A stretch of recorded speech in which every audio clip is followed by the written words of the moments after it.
Welcome to signal TV. ఈ మధ్య CM Revanth Reddy August 15లో రుణమాఫీ చేస్తామని హామీ ఇస్తున్నారు. అది మామూలు హామీ కాదు. ఎక్కడ పోతే అక్కడ అన్ని గుళ్ళు అయిపోయినాయి. రాష్ట్రంలో ఉన్న గల్లీలో ఉన్న గుళ్ళకు కూడా అయిపోయినాయి, పెద్ద పెద్ద గుళ్ళు కూడా అయిపోయినాయి. అటు అలంపూర్ జోగులాంబ టెంపుల్ దగ్గర స్టార్ట్ చేస్తే యాదగిరి లక్ష్మీ నరసింహస్వామి అయిపోయింది, తర్వాత రామప్ప టెంపుల్ అయిపోయింది, సమ్మక్క సారలమ్మ అయిపోయింది, బాల సరస్వతి అయిపోయింది, బాసర సరస్వతి టెంపుల్ అయిపోయింది.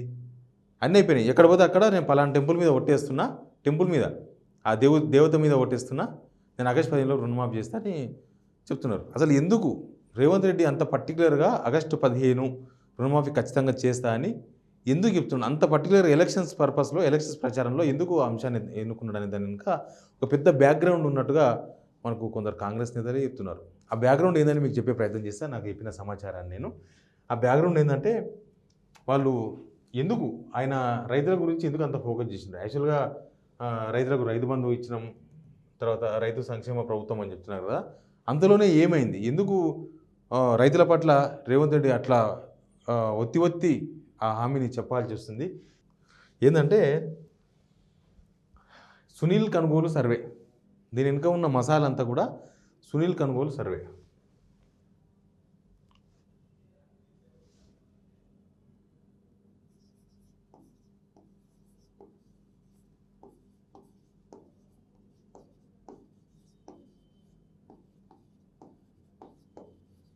దీని ఎఫెక్ట్ ఇదంతా.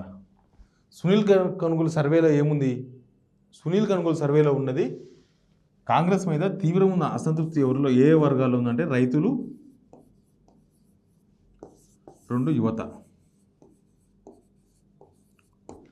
ఈ 2 వర్గాలు కాంగ్రెస్ మీద తీవ్రమైన ఆగ్రహంతో ఉన్నారు. ఎందుకున్నారు అనేది నేను చాలా వీడియోస్లో చెప్పిన. రైతులు అయితే రైతు బంధు వచ్చిన వాళ్ళు హ్యాపీగా లేరు, రైతు బంధు రానోళ్ళు హ్యాపీగా లేరు. దీనికి చాలా కారణాలు ఉన్నాయి. ఎండిపోయిన పంటలు, తర్వాత నీళ్లు లేకపోయి ఎండిపోయిన పంటలు, వడగండ్ల వానొస్తే రాని నష్టపరిహారము, ఇవన్నీ చాలా ఉన్నాయి. రైతు బంధు అసలు ఎప్పుడు వస్తుందో, టైం అంతా అయిపోయిన తర్వాత కరెక్ట్ సీజన్కి వాళ్ళకి అవసరం ఉన్నప్పుడు రాకపోవడము, అది కూడా అప్పుడు ఇంత ఇచ్చి దీని మీద 1,00,000 సార్లు మాటలు మాట్లాడి 4 ఎకరాల వరకు వచ్చి ఆగిపోయిందని చెప్తున్నారు. కొంతమంది కొంత ఎక్కువ కూడా వచ్చినట్టుంది, అక్కడనే ఆగిపోయింది, మిగతా వాళ్ళకి రాలేదు. ప్లస్ యువత ఏంటంటే, యువత కూడా కొత్తగా నోటిఫికేషన్లు ఇచ్చి కొత్తగా ఉద్యోగాలు భర్తీ చేసింది ఏం లేదు. వీళ్ళకి యాక్చువల్గా యువతకి వీళ్ళు ఎలక్షన్స్ ముందు పేపర్ల నిండా జాబ్ క్యాలెండర్ వేసిండ్రు. జాబ్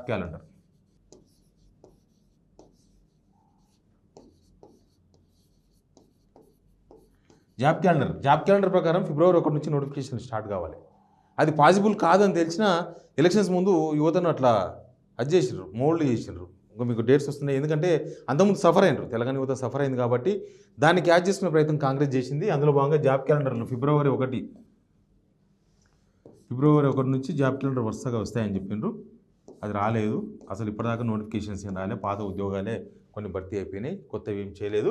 ప్లస్ ఈ నిరుద్యోగ వృత్తి విషయంలో బీఆర్ఎస్ ప్రభుత్వం అసలు ఇవ్వలేకపోయింది. వీళ్ళు ఇస్తారు కదా ఖచ్చితంగా, ఇంకా వచ్చారు కదా ఇస్తారు అనుకుంటే, అసలు నిరుద్యోగ వృత్తి హామీ ఇవ్వలేదని చెప్పి ఉల్టా మాట్లాడినారు. హామీ ఇవ్వలేదని బట్టి విక్రమార్క అసెంబ్లీలోనే ఉల్టా మాట్లాడేసరికి మండింది, యువతకు కూడా మండింది. ఈ 2 వర్గాలు తీవ్రమైన అసంతృప్తితో ఉన్నాయని సునీల్ కనుగోలు సర్వే రావడంతోన ఇప్పుడు ఏం చేయాలి? యువతకైతే ఇప్పటికిప్పుడు ఏం చేయలేము, యువతకి ఏం చేయలేరు కూడా. ఇప్పటికిప్పుడు నోటిఫికేషన్లు వేస్తామనో, ఇక ఆల్రెడీ అది అయిపోయింది దాని కథ. ఇప్పుడు నిరుద్యోగ వృత్తి ఇస్తామని కూడా చెప్పలేరు. మళ్ళీ ఆ హామీల గురించి అసలు ముట్టుకుంటలేరు, చెప్తలేరు. ఈ 4 నెలల్లో నిరుద్యోగ వృత్తి ఎందుకు అమలు చేయలేదనో, తర్వాత అమలు చేస్తామని కూడా ఏం చెప్తలేరు. అయితే నెక్స్ట్ రైతులు కొద్దిగా బెటర్, రైతులను కన్విన్స్ చేయగలిగితే కొంత యువత కూడా వాళ్ళతో పాటు రావచ్చు అనేది కాంగ్రెస్ అంచనా. అందుకే ఈ ఓట్ల పంచాయతీ పెట్టుకున్నారు.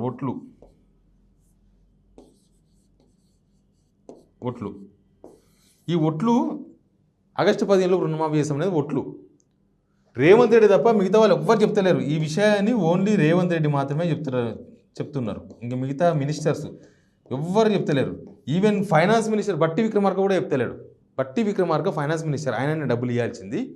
బట్టి విక్రమార్క కూడా ఎక్కడ ఆయన సింగిల్ కామెంట్ కూడా చేయలేదు ఆగస్టు 15లో రుణమాఫీ చేస్తామని. ఏ మినిస్టర్ కూడా చెప్తలేరు. ప్రచారంలో ఉన్న వాళ్ళు, ఇన్ఛార్జి మినిస్టర్లు ఎవ్వరు రుణమాఫీ చేస్తామని చెప్తలేరు. కేవలం రేవంత్ రెడ్డి మాత్రమే చెప్తున్నారు. ఎందుకంటే ఈ సునీల్ కనుగోలు సర్వే రేవంత్ రెడ్డికి తెలుసు, రేవంత్ రెడ్డికి వచ్చింది ఆల్రెడీ. అసెంబ్లీ ఎలక్షన్స్లో కాంగ్రెస్ని ఎత్తుకొని తిరిగింది యువత. తర్వాత రైతు బంధు వస్తున్నప్పటికీ ఎక్కువ రైతు బంధు ఇస్తున్నాడు కదా. జస్ట్ ఒక్కరోజు ఆగండి, మీకు రేపైతే ఎక్కువ వస్తాయి, ఒక్కరోజు ఆగితే మీకు 10,000 బదులు 15,000 వస్తాయి, అవన్నీ చెప్పే వరకు వాళ్ళు నిజంగానే వస్తాయి కదా అనుకొని రైతులు దానిలో పడ్డారు. యువత వచ్చేసి ఇక జాబ్ క్యాలెండర్, మెయిన్గా జాబ్ క్యాలెండరు, ఆ ఉద్యోగాలు ఇలా లెక్కలను చూసి వాళ్ళు వచ్చిండ్రు. ఇప్పుడు ఆ రెండు మిస్ అయిపోయినాయి. సేమ్ ఇప్పుడు ఎట్లయిపోయిందంటే ఈ రెండు వర్గాలు కాంగ్రెస్తో లేవు అనేది సునీల్ గన్గోల్ సర్వే. వీళ్ళ కోసం నమ్మినీకే తర్వాత ఆగస్టు 15కి అవుతుందో, లేకపోతే ఆగస్టు 15 2025కి అవుతుందో, ఆగస్టు 15 2026కి అవుతుందో తర్వాత విషయం. ఈ లోక్సభ ఎలక్షన్స్ ఒకటి గట్టెక్కాలి.